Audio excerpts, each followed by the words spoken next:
దేవుని నామానికి స్తోత్రములు కలుగునుగాక. జీసస్ క్రైస్ట్ గ్లోరియస్ మినిస్ట్రీస్ వారు సమర్పించు దేవుని స్వరము అనే ఈ కార్యక్రమానికి మిమ్మల్ని అందరినీ ప్రేమపూర్వకంగా ఆహ్వానిస్తున్నాను. బాగున్నారా? దేవుని వాక్యంలోనికి వెళ్దాం. యోహాను సువార్త 12వ అధ్యాయము మొదటి నుండి కొన్ని వచనాలు చదువుకుని ధ్యానం చేసుకుందాం. కాబట్టి యేసు తాను మృతులలో నుండి లేపిన లాజరు ఉన్న బేతనియకు పస్కా పండుగకు 6 దినములు ముందుగా వచ్చెను. అక్కడ వారు ఆయనకు విందు చేసిరి. మార్తా ఉపచారము చేసెను. లాజరు ఆయనతో కూడా భోజనమునకు కూర్చున్న వారిలో ఒకడు.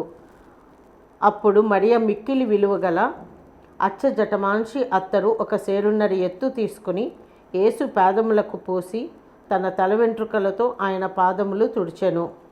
ఇల్లు ఆ అత్తరు వాసనతో నిండెను. ప్రార్థన చేసుకుందాం. ప్రియ పరలోకమందున మా తండ్రి, నీకు వేలాది స్తుతులు స్తోత్రములు ప్రవ్వా.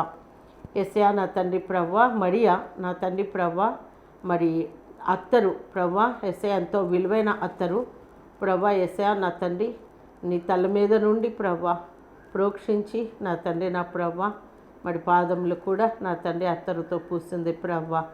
ఆమె ఎంతో కృతజ్ఞతతో ప్రభా యేసయ్యా నిన్ను ఘనపరిచి నిన్ను ఆరాధించి ప్రభా యేసయ్యా నా తండ్రి ప్రభా, మరి ఆమె నా తండ్రి ప్రభా విధేయత ప్రభా ప్రేమ అన్నీ కూడా చూపించింది ప్రభా. యేసయ్యా నా తండ్రి ప్రభా, మేము కూడా యేసయ్యా నా తండ్రి ఈ వాక్యంను బట్టి అనేక విషయాలు నేర్చుకుని ప్రభా మేము కూడా నేను ప్రభా సహృదయముతో ప్రభా హృదయమంతా కుమ్మడించుకుని నిన్ను ఆరాధించుకోవడానికి సహాయం చేయమని యేసు నామములో ఈ ప్రార్థన అడిగి వేడుకుంటున్నాము తండ్రి, ఆమేన్. యోహాను సువార్త 12వ అధ్యాయంలో వాక్య భాగం మనం చూసాం కదండి. అందులో మరి అక్కడ లాజరు చనిపోయి సమాధి చేయబడి 4 దినాలు అయిన తర్వాత యేసుక్రీస్తు ప్రభువారు మరి లేపిన తర్వాత పస్కాకు 6 రోజుల ముందుగా వారి ఇంటికి రావడం జరిగింది. అప్పుడు ఆయనతో భోజనం మరి కూర్చున్నప్పుడు గొప్ప విందు జరిగినప్పుడు మరి భోజనానికి కూర్చున్న వాళ్ళు యేసుక్రీస్తు ప్రభువారు ఉన్నారు. అలాగే మృతుల్లో నుండి యేసుక్రీస్తు ప్రభువారు లేపిన లాజరు కూడా ఉన్నారు. అనేక మంది ఆ విందుకి రావడం జరిగింది. ఆ విందులో మార్త ఉపచారం చేస్తూ ఉంటే మరియ అక్కడ మరి యేసుక్రీస్తు ప్రభువారికి అత్తరు షేరున్నర ఎత్తుగలిగిన అత్తరు బుడ్డు పగిలగొట్టి మరి ఆయనకు పూసినట్లుగా మనం చూస్తాం. మరి ఈ యొక్క మరి ఈ సన్నివేశం అంతా కూడా బేతనియ గ్రామంలో జరిగింది. మరి సీమోను ఇంట అని చెప్పి మత్తయి సువార్త 26వ అధ్యాయంలో మనం చూసినట్లయితే ఒక్కసారి చూద్దాం. ఆ వాక్య భాగం కూడా మత్తయి సువార్త 26వ అధ్యాయం 6వ వచనం నుండి 13వ వచనం వరకు ఇదే సన్నివేశం మరి మత్తయి రాసినట్టుగా మనం చూస్తాము. యేసు బేతనియలో కుష్ఠరోగి అయిన సీమోను ఇంట ఉన్నప్పుడు, ఇక్కడ సీమోను బహుశా మరి మార్తా వాళ్ళ హస్బెండ్ కానీ లేకపోతే ఇంటికి పెద్ద యజమానుడు మరి తండ్రి కానీ ఆయనతో కుష్ఠరోగిగా ఉండడం, మరి ఆయన కూడా స్వస్థత నొందడం జరగడం మనం చూస్తాం. అయితే వారి ఇంటిలో మరి గొప్ప విందు జరుగుతూ ఉన్నది. ఆ విందుకి యేసుక్రీస్తు ప్రభువారు మరి వచ్చినట్లుగా మనం చూస్తాం.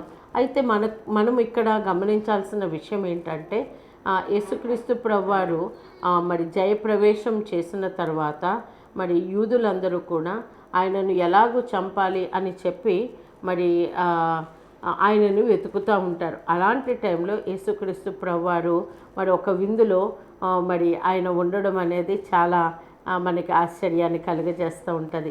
నిజమే, యేసుక్రీస్తు ప్రభువారు ఇప్పుడు కూడా ఏమంటారంటే నా సమయం వచ్చినంత వరకు ఎవరు నన్ను ఏమీ చేయలేరు అని.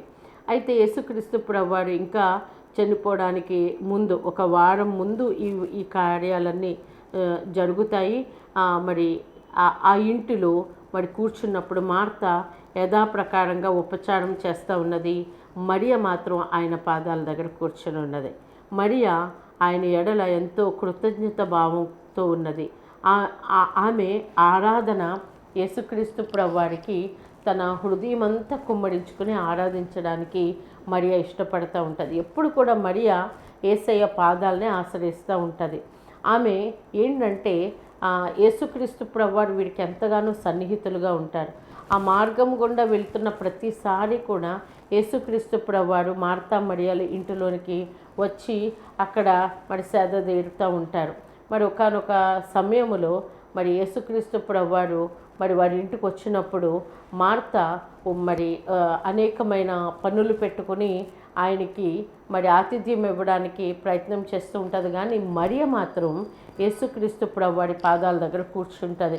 మనం చూసినట్లయితే లూకాసు వార్త 10వ అధ్యాయము మరి 38 నుండి 42 వరకు మనము చూసినప్పుడు అక్కడ మరి చూద్దామండి.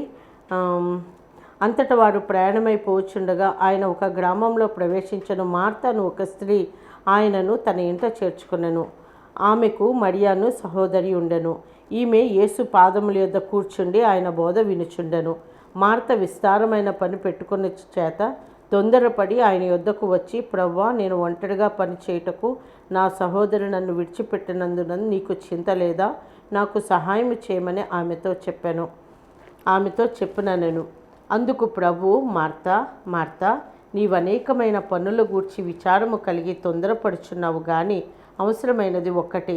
మరియా ఉత్తమమైన దానిని ఏర్పరచుకొనెను, అది ఆమె యొద్ద నుండి తీసివేయబడదని ఆమెతో చెప్పాను. ఇక్కడ మనము చూసినట్లయితే యేసుక్రీస్తు ప్రభువారు ఎప్పుడు ఆ మార్గం గుండా వెళ్ళినప్పుడు మరి వారి ఇంటిలోనికి వచ్చి మరి అక్కడ ఉంటున్నట్టుగా మనం చూస్తాం. మరి మరియా యేసయ్య పాదాల దగ్గర కూర్చుండి ఆయన చెప్పే బోధలన్నీ కూడా వింటూ ఉన్నది. మార్త అనేకమైన పనులు పెట్టుకున్నది. మరి నేను ఒంటరిగా పనులు చేసుకుంటున్నాను అని అన్నప్పుడు మరి మరియను పంపించండి, నీకు చింత లేదా యేసుక్రీస్తు ప్రభువా అని అన్నప్పుడు మరి మార్త, నువ్వు అనేకమైన విస్తారమైన పనులు పెట్టుకున్నావు, కానీ అవసరమైంది ఒక్కటే, అది మరియా ఉత్తమమైన దానిని ఎంచుకున్నది, అది ఆమె దగ్గర నుండి తీసివేయబడదు అని. యేసుక్రీస్తు ప్రభువారి సన్నిధి కోరుకునేవారు, యేసుక్రీస్తు ప్రభువారి బోధలు వినాలి, ఆయన మాటలు ఆలకించాలి, ఆయన స్వరం వినాలి అని ఆయన సన్నిధిలో ఎవరైతే గడుపుతారో, ఎవరైతే మరి ఆతృతతో మరి ఆయన పాదాలను ఆశ్రయిస్తారో అట్టి వారి దగ్గర నుండి ఆయన సన్నిధి ఎప్పుడు కూడా తీసివేయబడదు. అంతేకాదు, వారి పక్షముగా ఎవరైనా ఏమైనా మాట్లాడితే వారు మాట్లాడవలసిన అవసరం లేకుండా యేసుక్రీస్తు ప్రభువారే మార్తతో మాట్లాడినట్టుగా మనం చూస్తాం. మార్త యాక్చువల్గా కంప్లైంట్ చేస్తుంది మరియ మీద, మరియను పంపించు, నేను ఒక్కరిదాన్ని పనులు చేసుకుంటున్నానంటే మరియ ఏమాత్రం మాట్లాడలేదు, నోరిప్పలేదు.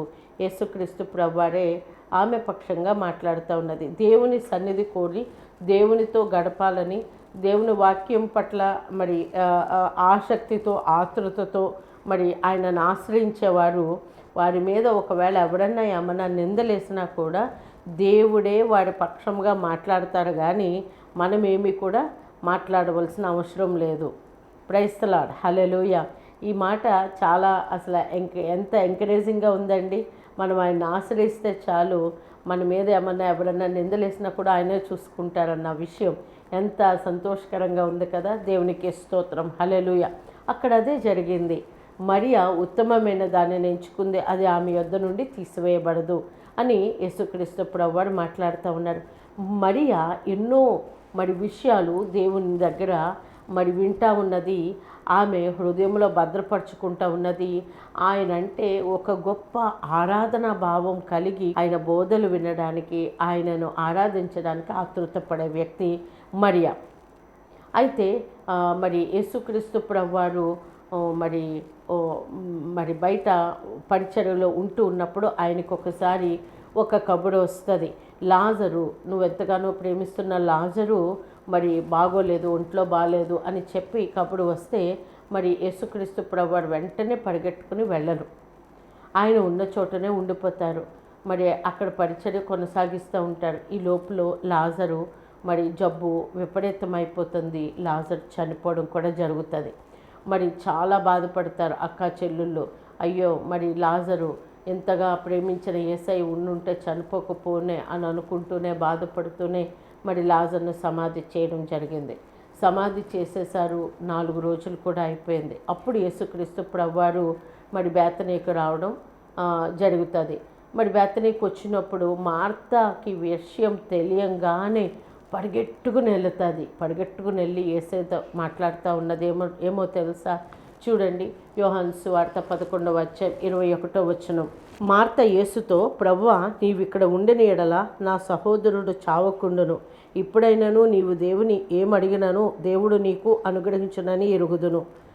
మార్త చెప్తా ఉన్నది యేసుక్రీస్తు ప్రభువారితో ఎదుర్కోవడానికి పరిగెట్టుకుని వెళ్ళింది. నువ్వు ఇక్కడ ఉండుంటే మా తమ్ముడు చనిపోయి ఉండేవాడు కాదు. అయినా ఇప్పుడైనా నువ్వు ఏది అడిగినా దేవుణ్ణి ఏది అడిగినా ఇచ్చేస్తాడు అని నేను నమ్ముతున్నాను, నాకు తెలుసు అని అంటూ ఉన్నది.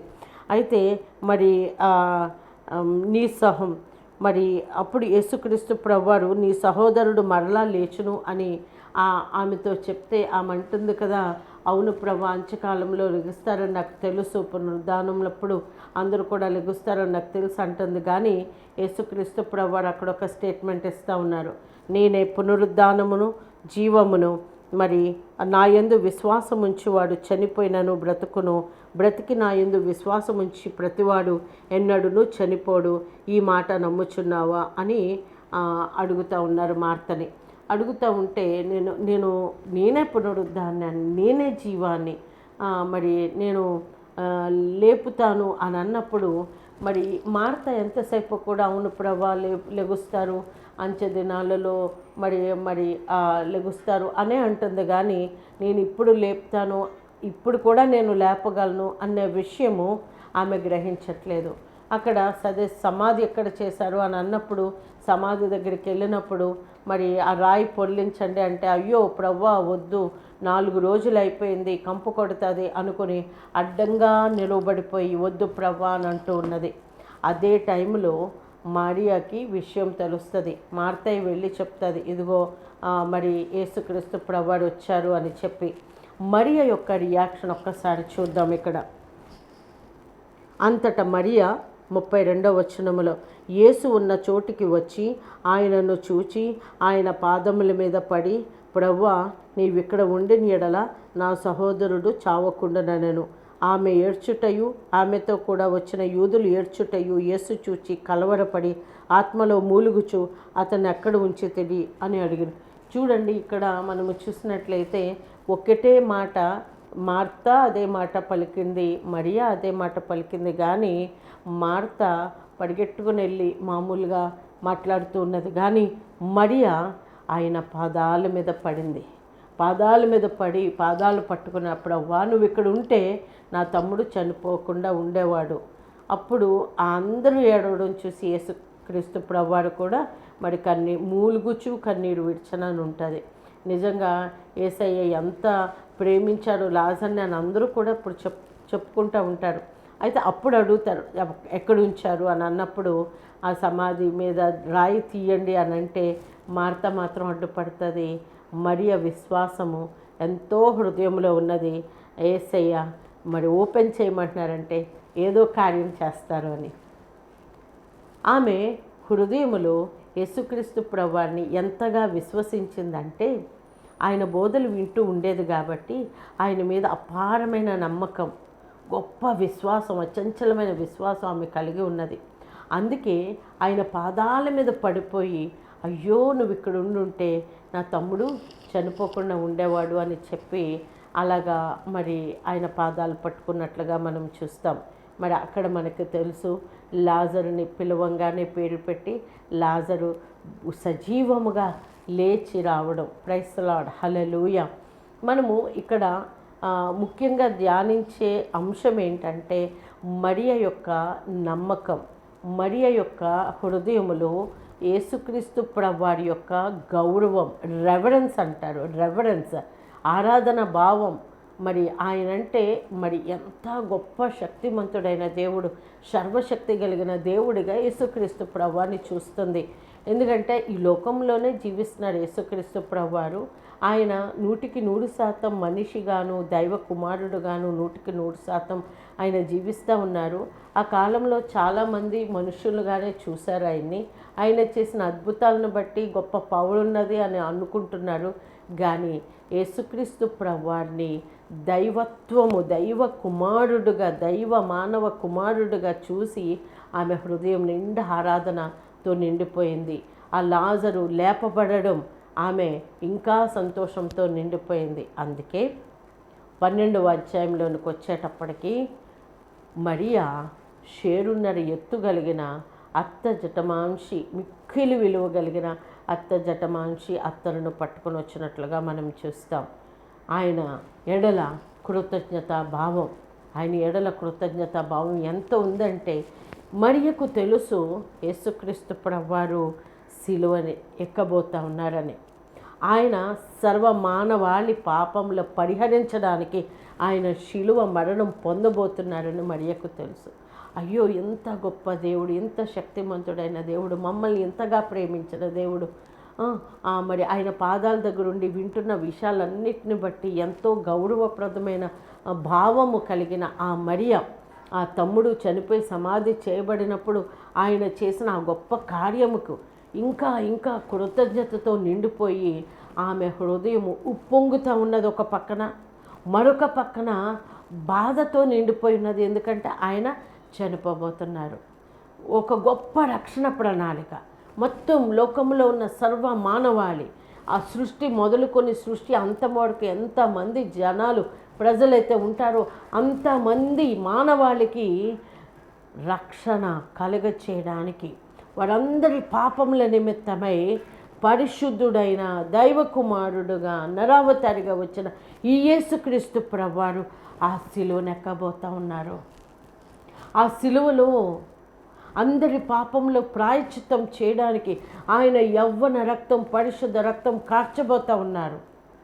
ఆయన తన్ను తాను బల్యర్పణగా అర్పించుకోబోతున్నారు అన్న విషయం మరియకు తెలుసు. ఒక పక్క కృతజ్ఞతా భావం, ఒక పక్క ఆరాధనా భావం, ఒక పక్క చనిపోయిన తన తమ్ముని లేపారు, తన ఇంట్లో రోజు బస చేస్తూ ఉన్నారు, ఎంతో ఇంటిమేట్ రిలేషన్. ఇవన్నీ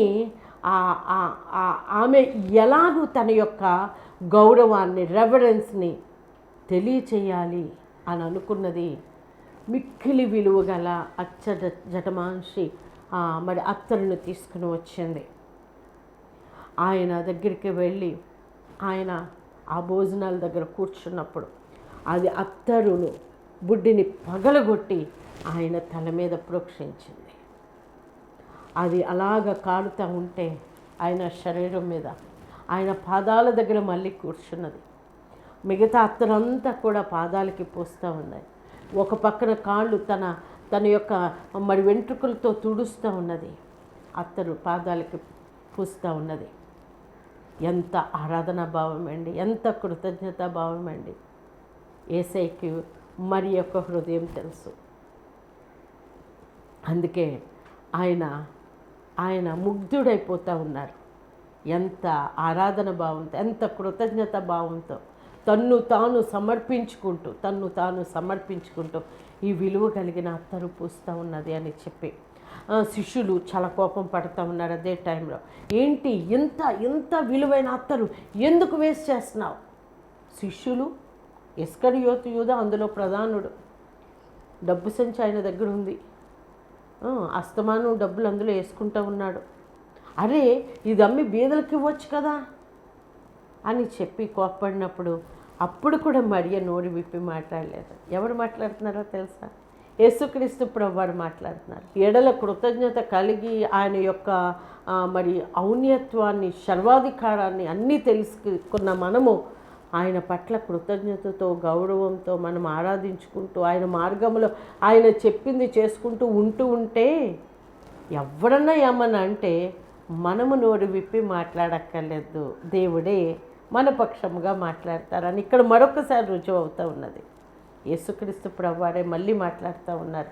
చూడండి ఏం మాట్లాడుతున్నారు. మార్కు సువార్త 14వ అధ్యాయంలో 8-9 వచనాలు. ఈమె తన శక్తి కొలదియే చేసి నా భూస్థాపితం నిమిత్తం నా శరీరమును ముందుగా అభిషేకించెను. సర్వలోకములో ఎక్కడ ఈ సువార్త ప్రకటించబడునో అక్కడ ఈమె చేసినది జ్ఞాపకార్థముగా ప్రశంసించబడునని మీతో నిశ్చయముగా చెప్పుచున్నాను.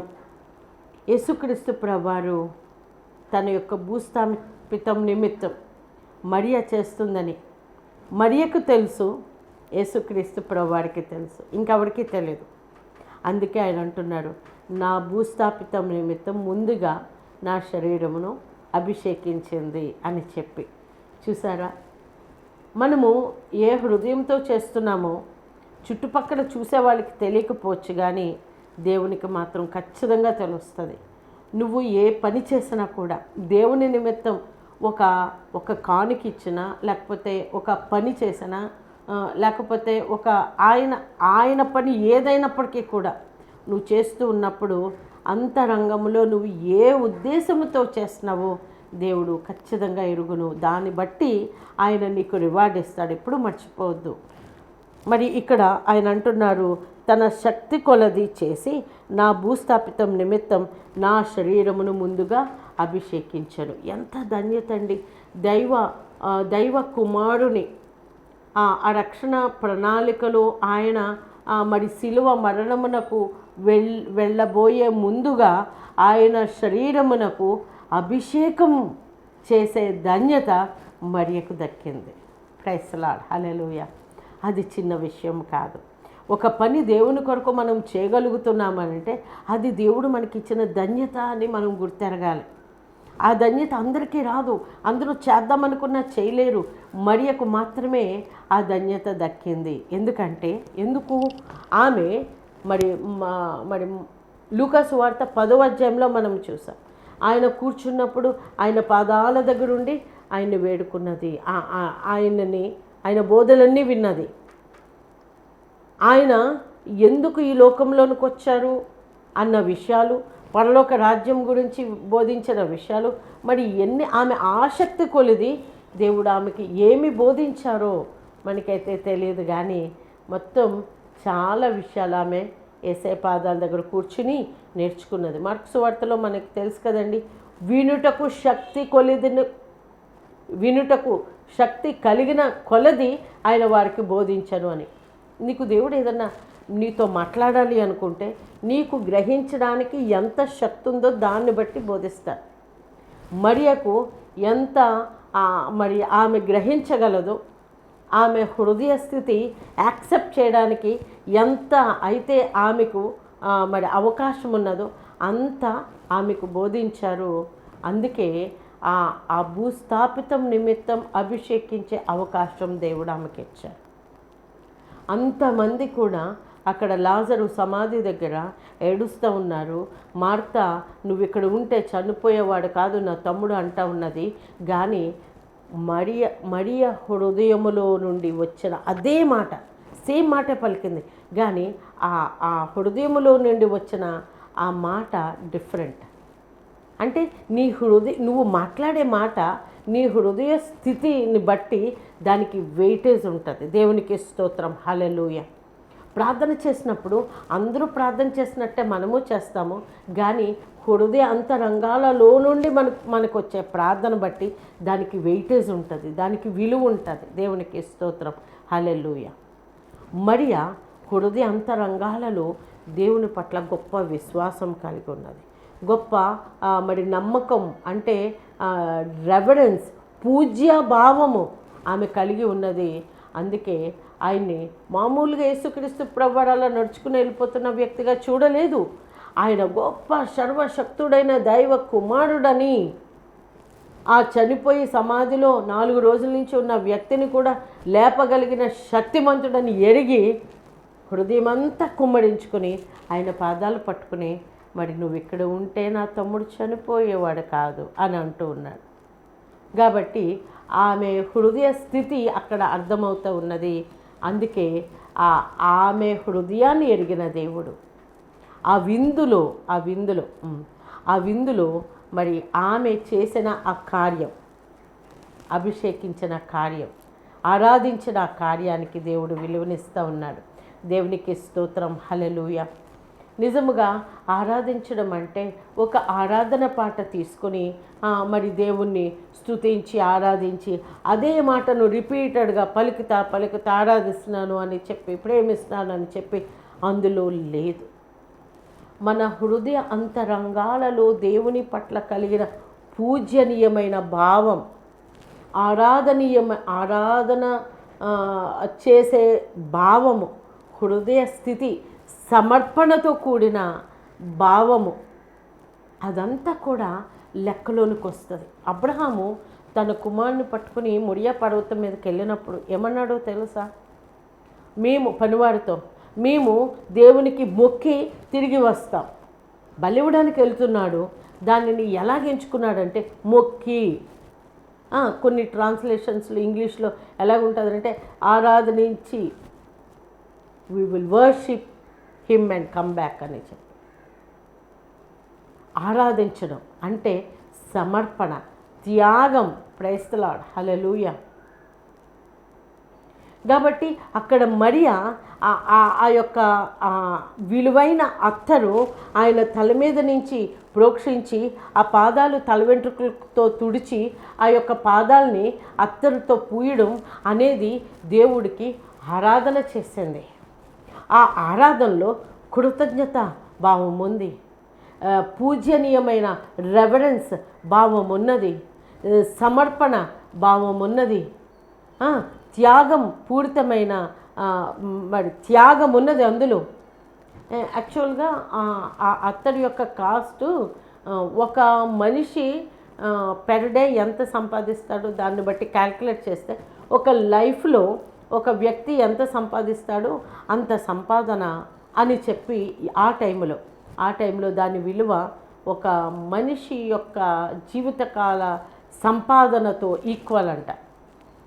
అంటే తన సంపాదన మొత్తం ఆయనకి త్యాగపూరితంగా సమర్పించుకున్నది. ప్రైజ్ ది లార్డ్, హల్లెలూయా.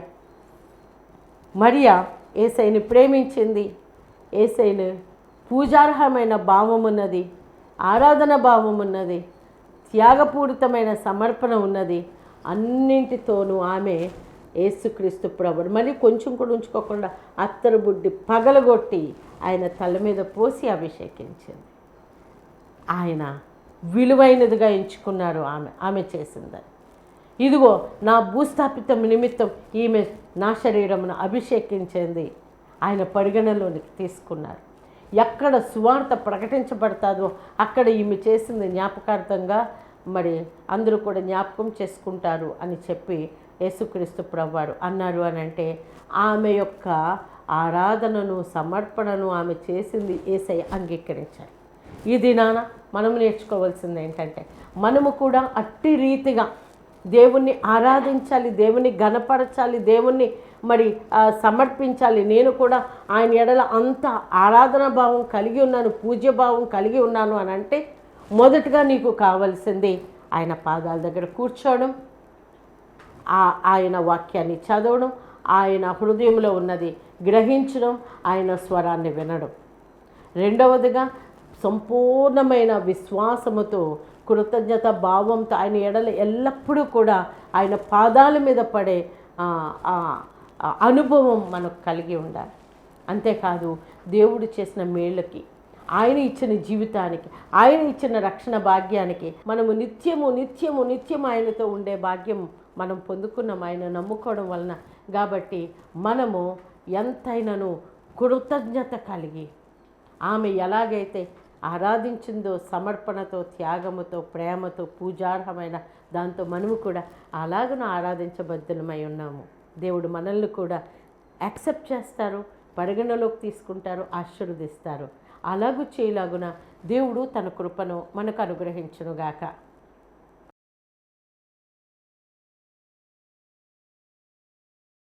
ప్రియ పరలోకమందున మా తండ్రి, నీకు వేలాది స్తుతులు స్తోత్రములు తండ్రి. యేసయ్యా నా తండ్రి, నా ప్రవ్వా, ఈ యొక్క నా తండ్రి ప్రవ్వా వాక్యం ద్వారా మీరు మాతో మాట్లాడిన విషయాలన్నింటిని బట్టి నీకు స్తోత్రాలు. యేసయ్యా నా తండ్రి, నా ప్రవ్వా తండ్రి ఫ్యూనరల్ సర్వీస్ జ్ఞాపకార్థ కూడిక జరగాల్సిన ప్రభా లాజరు ఇంటిలో నా తండ్రి ప్రభ గొప్ప కృతజ్ఞత కూడిక జరిగింది. దానికి ప్రభా ఎంతో కృతజ్ఞతతో, ఆరాధనతో ప్రభా మరియా ప్రభా నిన్ను నా తండ్రి మిక్కిలి విలువ కలిగిన అచ్చజట మాన్సి నా తండ్రి నా ప్రభా అత్తరుతో నేను అభిషేకించింది ప్రభా. నువ్వు నా తండ్రి ప్రభా ఆమె తండ్రి అంగీకరించావు తండ్రి, ఆమె చేసింది అంగీకరించావు తండ్రి. ఆమెను నా తండ్రి ఉత్తమమైనదిగా ఎంచుకున్నది అన్నావు ప్రభా. యేసయ్యా నా తండ్రి నా ప్రభా, ఆమె చేసింది భూస్థాపితం నిమిత్తం నీ శరీరమును అభిషేకించినట్లుగా యాక్సెప్ట్ చేసావు తండ్రి. అలాగే ప్రభా మేము కూడా నా తండ్రి ప్రభా మరియ వలె నా తండ్రి ప్రభా ఆరాధించులాగున, నిన్ను నా తండ్రి ప్రభా గణపరచులాగున మాకందరికీ కూడా కృప చూపించి నీ మేలులతో నీ యొక్క ప్రభా ఆత్మకార్యంతో మా జీవితాలని మమ్మల్ని నింపమని యేసు నామములో ఈ ప్రార్థన అడిగి వేడుకుంటున్నాం తండ్రి. ఆమేన్. God bless you. Praise lord.